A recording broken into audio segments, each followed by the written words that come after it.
क्या हुआ खुशबू जी आपको? अभी बलियाडी में जी। हमारे ऊपर अटैक हुआ है।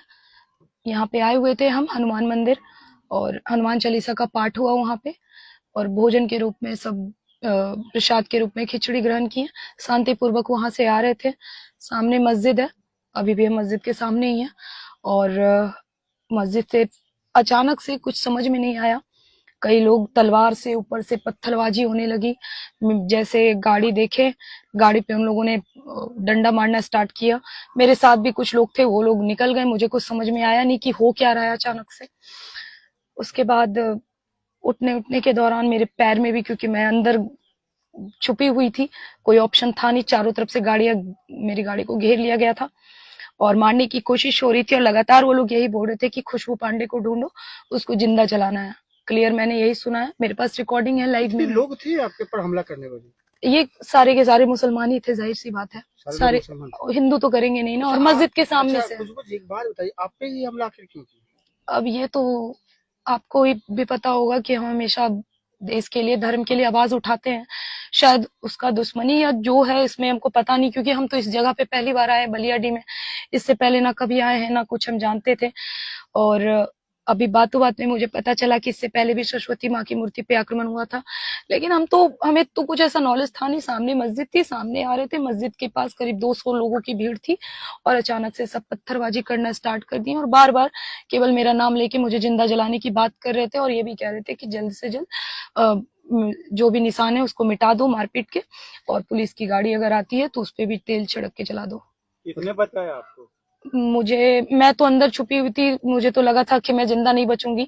लाइव में देखा होगा आपने। तो कुछ देर अंदर रहने के बाद मैंने पुलिस का आवाज सुना, क्योंकि वो पहले भी थे, मैंने आवाज पहचान लिया था।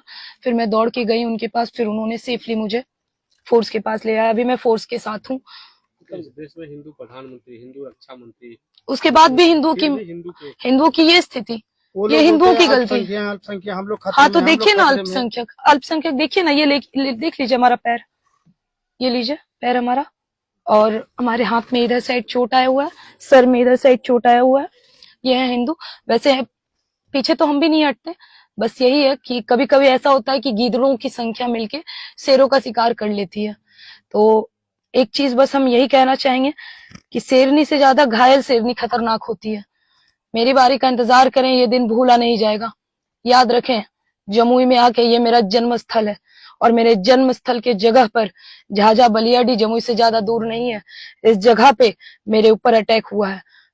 एक ब्राह्मण है और एक ब्राह्मण लड़की का ये वादा है, अंजाम भुगतने के लिए तैयार रहे। ये माफ करने के योग्य नहीं है। मैं थी, बच गई, पुलिस फोर्स आए मुझे बचा लिया। अगर नहीं होते तो क्या होता? किस रूप से आप लोग न्याय चाहते हैं? किस रूप में न्याय चाहते हैं? किस रूप में? इसका क्या होगा? आंख के बदले आंख। छोड़ दीजिए ना, हमें छोड़ दीजिए, न्याय कर लेंगे हम।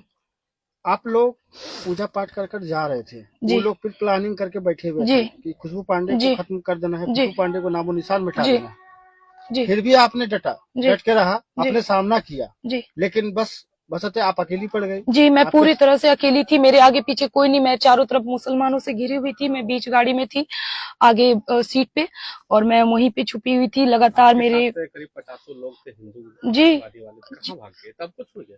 तो कोई नहीं थे मेरे साथ।